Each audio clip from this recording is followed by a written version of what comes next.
Alrighty, gang, we have a goodie, but not a quickie. So if you're looking for a quick how-to, this is not the video for you. This is an effect that I have been doing for the past few months that I figured I share with you all and kind of break down exactly step by step how you can recreate it on your own. Recently, I've learned this technique in Fusion that I think looks pretty good. And if I hit play here, you'll see that we have these cards floating in space. And as I continue to play, here they are again and again. And the effect itself is all done completely inside of Fusion. So this is a recent video that I have been editing. And if I go full screen here, you'll see that there's coins falling in space as well. So we've got these coins falling in space. So I figured we'd break it down. I'm caffeinated this morning, so figured why not record and just talk about how you might emulate something like this in DaVinci Resolve. I think for free. You probably can do all this in the free version of DaVinci Resolve. The only thing that you will want to have before doing something like this is the image/model that you want floating in space. So for this example, I'm going to be using this coin here, this Mario coin. And in my media pool, I actually have two versions. I've got one with the background and one without, and I'll talk about that in just a moment. And you can also use a 3D model. So if you want to go onto a resource like a Sketchfab and download an FBX file, you got to make sure it's an FBX file. Otherwise, Fusion will probably have some trouble importing it. We can use that as well. The key here is to have some idea of what you would like floating in space. And if you're just looking for some floating particles, this is not going to be this tutorial. This is specifically for objects you want floating in space. If that is what you're looking for, I'm going to go ahead and link PeeJ's video right here. He does an amazing job breaking down the particle system. This is a different set of skills and nodes that we're going to use in Fusion. With the prerequisites and the preamble ramble out of the way, let's go ahead and hop into the tutorial. First thing we're going to want to do is go up to our effects tab and drag and drop in a Fusion composition. Do you have to start with a Fusion composition? No, but if you are starting from scratch and you're not working with any existing footage, we're going to work with a Fusion comp. To get into Fusion, you can right click and hit open in Fusion page, or I have mine hotkeyed to the X button. Either way, we're going to go ahead and hop into Fusion. Now, again, I'm going to assume you have some familiarity with Fusion here. This is not a beginner-friendly tutorial. If you are brand new to DaVinci Resolve, you can follow along, but some things are probably going to feel a bit foreign and confusing. Let's go ahead and get our composition set up. So I'm going to go ahead and add in a background node and connect it to the media out. We always start with a background node in the Fusion page just to set our frame size. Background node has this really handy image tab with auto resolution. So this will always auto format our Fusion comps to be the size of our working timeline. And you'll notice that my alpha value is dragged down to 0, which gives us a transparent plate to work with. Now, if you already have an FBX model, so .fbx, what you can do is go up top to Fusion, import FBX scene. That'll pop up a little menu that you can select your file and just hit OK, and that'll bring it in. Just be warned, if you are doing this, it normally will import your model like this ginormous scope. So what you'll want to do is add in a transform 3D node and then scale it down to be like 0.02 so that it's a little bit more normal size. But we're not going to be doing that. We're going to be working with an image and then extruding it to become a 3D model. So the image that I'm going to be working with is our coin right here. So if I hit 2 after dragging our media into the Fusion page, we can see that image. Now, what we're going to want to do is remove the background here so that we have a perfect cutout of just our shape. You are going to be better off working with nice, easy shapes in this process. Can you get away with non-even shapes? Yes. And I have a whole video breaking down how to do that on my main channel that I'll also link here. Now, depending on where you've acquired your asset, it will either come with a transparent background or it won't. This is a quick trick in Fusion that you can use if it doesn't. There are actually a ton of free background removing websites right now. So this one is called remove.bg.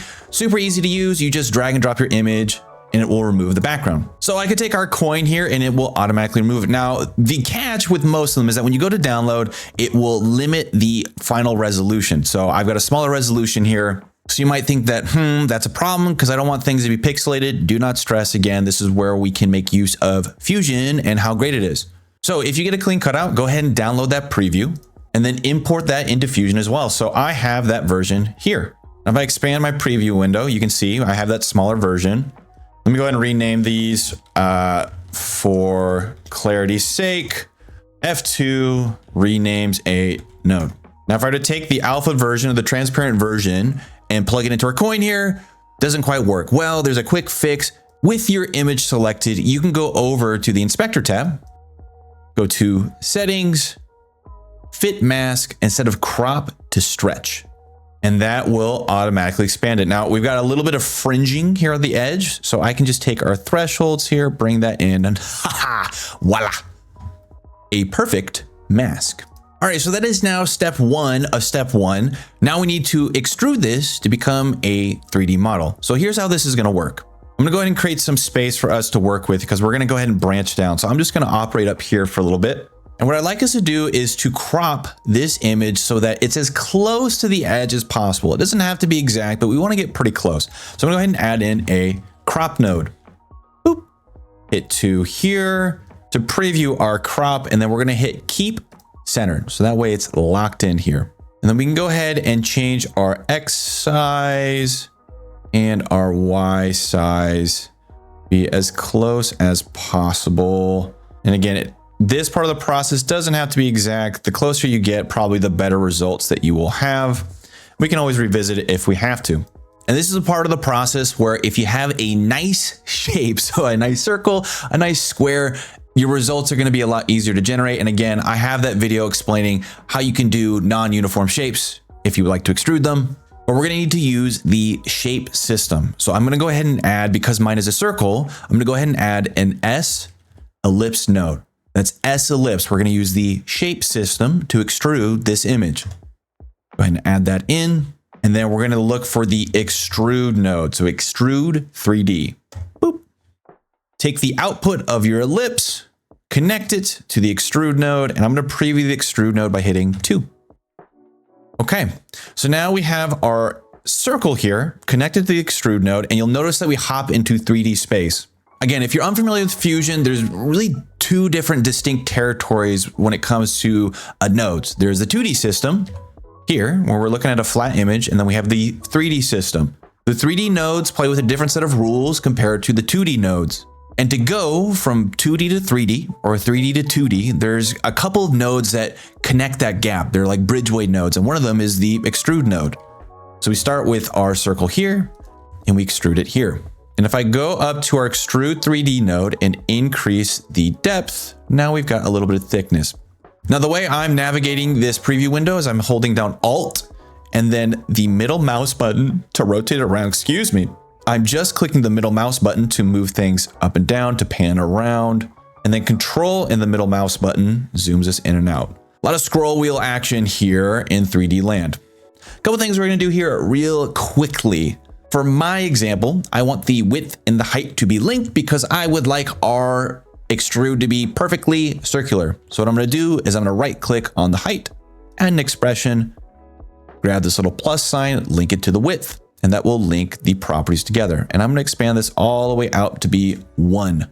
And I think I need to add just a little bit more thickness. I'm going to go to something like, I don't know, 0.05. Sure. That seems fine enough to me. And then all we're going to want to do is plug in our coin to the green input of our extrude. This is the material input. It tells our extrude what colors to use in its shape. Voila. Now, first glance, you might think we're all done, but if we rotate a bit, we've got this little gap here. That is because our image, as is, the cropped version of it, is not currently reaching the edge of our extruded shape. So it's got nothing to wrap around and connect the 2 sides. To fix that, all we need to do is add a transform node after the crop. So I'm going to hit Control plus space and add in a transform node here. Because I had the crop node selected, it adds that transform in right after here. And then by holding down the Control button and sliding to the right, I'm going to go ahead and increase our size until it's all touching the edge. And I might need to bring it down just a smidgen. If I do a quick rotate around, there we go. Now our 2D image is in 3D space. All right, so this will probably be one of the more difficult parts of the process. The next set is to make lots of them and have them move throughout space. Moving forward from this point, a lot of the settings that I'm going to use, I think work well for this particular example. You do not have to copy the specific numbers that I use one-to-one. So tailor to your own needs. What I'm going to do is this. After our extrude node, I'm going to add in a transform 3D node. And in fact, I'm going to add in another one. So I've got two transform 3D nodes here. The first one I'm going to use for size. So if I need to increase or decrease our size later on, I'm gonna rename this transform 3D XF3D size. And this one we're gonna use to rotate. So F2 transform XF 3D rotate. The reason we split up our transform nodes is so that I can isolate changes in one property or the other. So that way, if I need to go back and fix things, they're already split up onto different nodes and I don't have to worry about what's affecting what. Now the rotate node here, we're gonna use to have our coin rotate as it falls in space. Do you have to do this? No, but I'm going to because I like it. Now, if you do not have a very powerful system that you're running DaVinci Resolve on, I would recommend manually keyframing this. So doing something like keyframe at 0, go to the end of the composition and spin it around. But what I'm going to do is I'm going to reset that. I'm going to hit equals in this expression field here to generate an expression for our rotation and type in time. This will have our coin change 1 angle per frame. So it's linking the Y rotation to our time here. The reason I say that if you have a slower PC, it might be good to keyframe manually, because normally using expressions is pretty resource intensive in Fusion. It just is. It's a very clean way of doing things, but it does typically drag down what you're running. Okay, so this is looking pretty good. I'm gonna actually decrease the size because I don't know, I want to. I'm gonna go half our size here. That just, I don't know, feels better to me. Who knows, not I. So now what we're gonna do is begin to duplicate our coin in 3D space. And again, we're not going to use the particle system. I could be mistaken here, which is very likely, but the particle system, as far as I'm aware, won't maintain our colors. It will just create solid shapes. And I would like to make sure that we're seeing all the beautiful bevels of our coin here. So what we're gonna do is we're gonna start with one, duplicate 3D nodes. This is gonna be the key for our floating effect.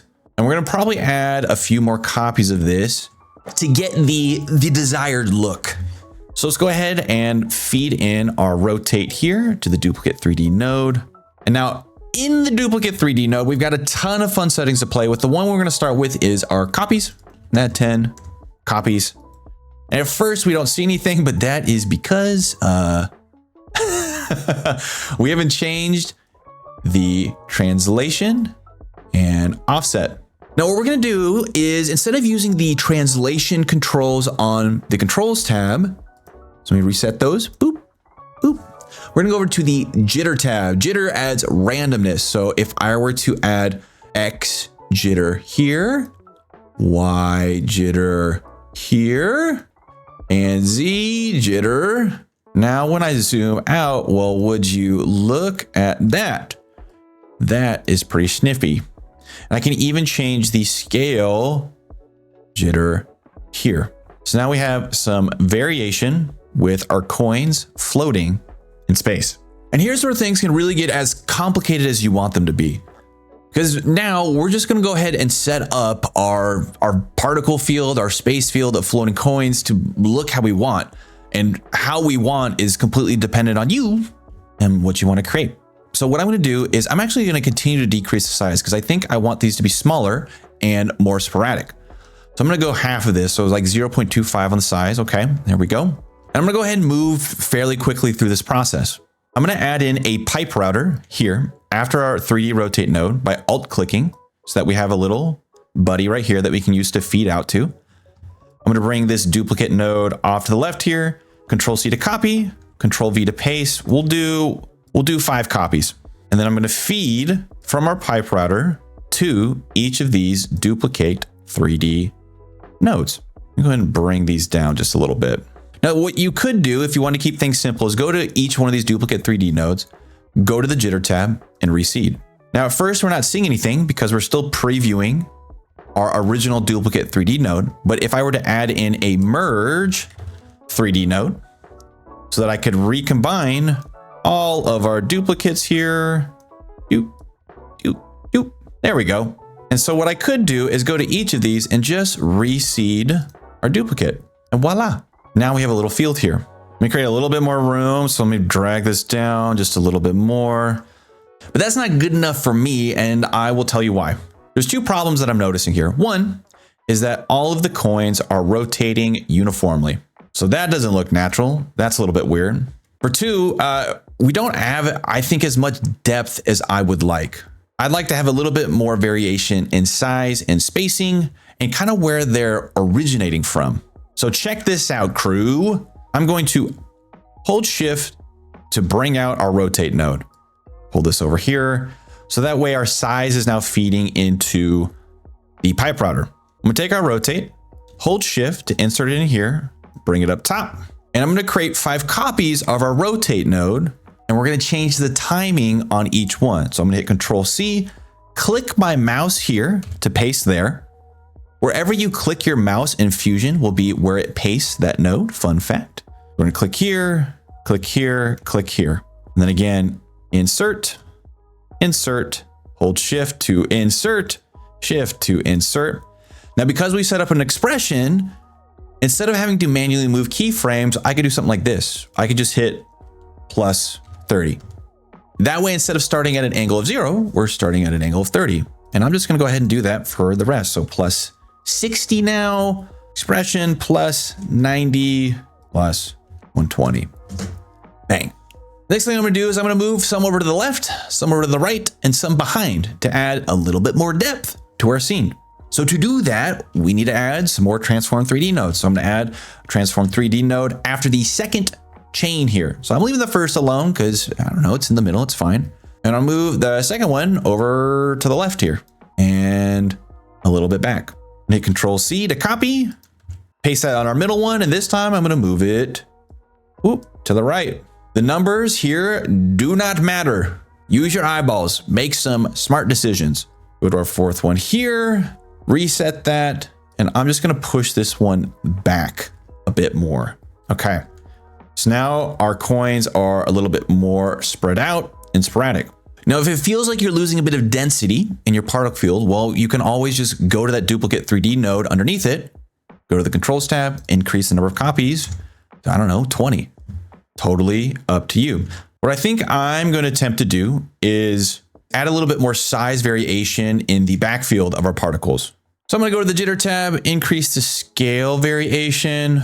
Again, I'm just kind of eyeballing it. So I'm going to decrease the Z depth and kind of bring these in to where I feel like, I don't know, they're looking a little bit better. And then I might also go to this other Transform 3D node and increase our scale. So we got some bigger objects floating in the back, and I am just totally eyeballing this. And we could even add some rotation jitter as well. And I think I should have done that initially. Yeah, I should have added some Y rotation jitter. So I'm gonna go back and just add 30 degrees rotation jitter to all of the duplicate 3D nodes. Bang. Now, if you wanted to be smart, what you could do is set up some of these as instances, but what I end up finding is that I go back and change a lot of the properties individually to kind of like tailor exactly what I'm looking for. That instancing really doesn't make a lot of sense for me. I'm gonna call this good. What you might end up finding is that you need to actually add a lot of duplicates, or you might only need one. You might need to add a lot of size variation, or it might need to be a lot of rotation variation. So for instance, you go in and add some Z rotation variation. You can see that on our middle items there. Completely up to you. Anytime you do something in 3D space, the more subtle changes you add to that object, be it rotation, size, translation, the more depth you add to that effect. So we're almost done. There's only a few more things that we need to set up, and we'll have a pretty good looking effect. So if we take a step back, all we have right now is our 3D extruded coin. Whoop, here. We've resized it, and then we've made a lot of them moving in 3D space. The next series of nodes that we're gonna add is another merge 3D node. Now, if you're a little bit more familiar with Fusion in the 3D system, you might be curious as to why we just don't feed in our camera to this node here, and I will show you why in just a second. Go and take the output of your first merge 3D node, connect it down here. And now to get from this 3D space back into 2D land here so that we can see it on the edit page, our bridge way to do that are 2 nodes. One is a camera 3D node. This tells Fusion where to look. It says, okay, well, we've got a bunch of 3D stuff, so how do I rasterize it into a 2D image? I'm gonna take our camera, feed it into the bottom Merge 3D node here. And then the key is a renderer 3D node. I can take the output of our Merge 3D, feed into the renderer node, and then go output to output and connect it back onto our main pipeline. And now, if I were to go up in class on media pool, split our preview here, I'm gonna preview our Merge 3D on the left and our media out on the right by hitting 2. And there we go. We have the basis of our effect kind of in place here. There's just a couple of fine-tuning things that we're gonna use to make this really stand out. For one, I'm gonna take our camera and I'm gonna pull it back. Right now it is sitting right in the middle of it. Looks like 2 coins. I don't know if we need to fix it or not, but with our camera node selected, I'm not gonna use the target for now, but what I am gonna do is just push it back so that we can see more of the coins. Depending on how much particles you want in place, move your camera forward or backwards, right? I'm gonna go with a nice 8. Sure. 8's looking good to me. Now, the reason that we didn't connect our camera to this Merge 3D is that I wanna move all this down. I want these to appear like they're falling. So again, what I'm gonna do is this. I'm gonna go ahead and add a transform 3D node after, in between. You could use the Merge 3D here, but I just, I like to split up my nodes. And we're going to go ahead and move our particles down like this. So we could keyframe this, or we could use an expression, completely up to you. I'm gonna go ahead and do expression one more time. So in our Y variable, I'm gonna hit equals, enter. I'm gonna do something like negative time divided by, we'll start with 50. See how that looks when we play it. That looks like it's moving a bit too fast. So let's do 100. That's looking a little bit better. You can already see my PC is chugging along to keep up here. The other thing that we can do is if you don't really like the current seeding of where your coins are, you could always go back to your duplicate nodes and reseed those random variables, or go up to that Merge 3D and mess around with where it's currently positioned. So maybe I go with something like, I don't know, here. Yeah, that's kind of fun. Next 2 steps, optional, but I think make it look real good. 1, go over to the renderer 3D node and make sure it's on the hardware renderer. This will give us the ability to do some cool things in just a moment. And we're gonna go ahead and check on lighting. Now everything goes dark because we currently don't have any lights, but we're gonna fix that right meow. And we're not gonna turn on shadows. You could, I don't think it really does much for this particular effect, but we want lighting. First one we're gonna turn on is an ambient light. Ambient lights just increase the overall brightness. It's not a light pointed in any specific direction. It's not gonna add any 3D depth to the image.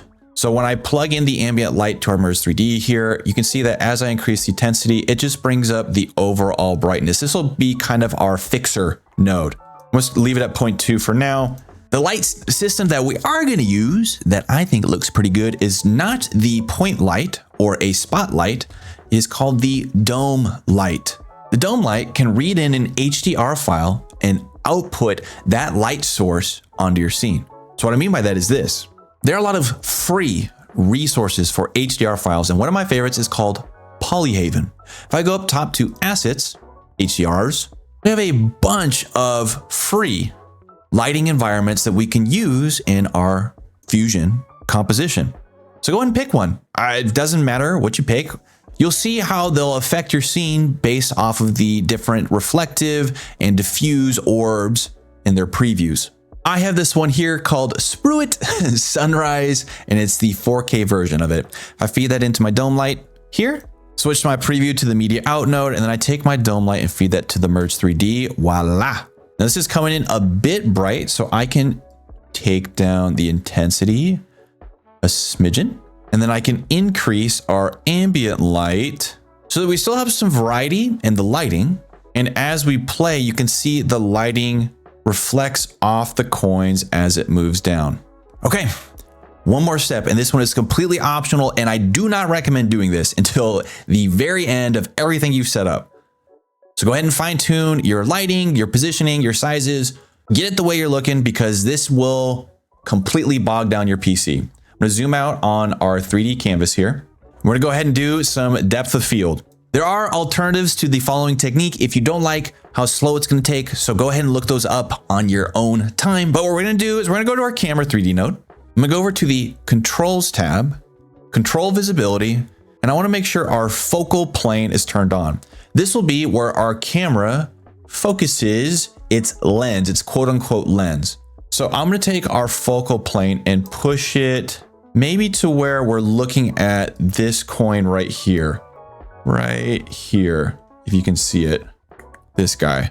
So we'll bring it back just a smidgen. Yeah, somewhere in here. Now, at first we're not seeing anything, but that's because we haven't toggled on the depth of field. If I go to my render 3D node now, the setting we're gonna look for is the accumulation effects. If I drop that down and enable it, you're gonna have to give it a second to think, and then, ooh, there we go. Now, DaVinci Resolve's depth of field effect is okay at best. What I've typically found is that the maximum amount of depth of field blur that my computer can handle is around 0.1. And then if I increase the quality to something like 50, we look somewhat okay. You can definitely see some fringing on the edges, and it's not perfect, but we still get that 3D blur that we're looking for. This will inhale RAM, GPU, your entire PC's resources to make this happen. So if you ever need to go back and make changes, just make sure you toggle this off before doing so. But if I toggle that on, give it a second to think, I'm gonna go back to the edit page here, right click, render in place, render at the source resolution. And there's a few transparent codecs that you can use, but the one that I've been using for a while, and I don't know if it's the best, is the GoPro Cineform. Hit render and give it a second to process. And once it's all done doing its thinking, there we go. Some floating 3D doodads. Hope this was helpful for you all out there. And if you have any thoughts on how you might improve this, go ahead and let me know.